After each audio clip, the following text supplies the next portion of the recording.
How to change Playstore region country. Hello everyone. In this video, I will show you how to change the Playstore region country. First, open the App Store on your mobile device. Check if you can find the option to change the region here.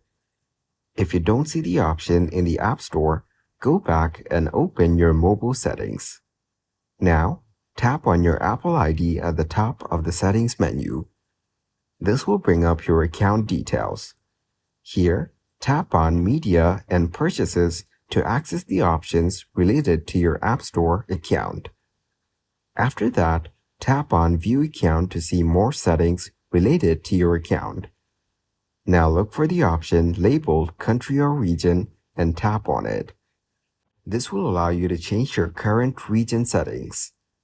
Next, tap on Change Country or Region. This will open a list of countries you can switch to.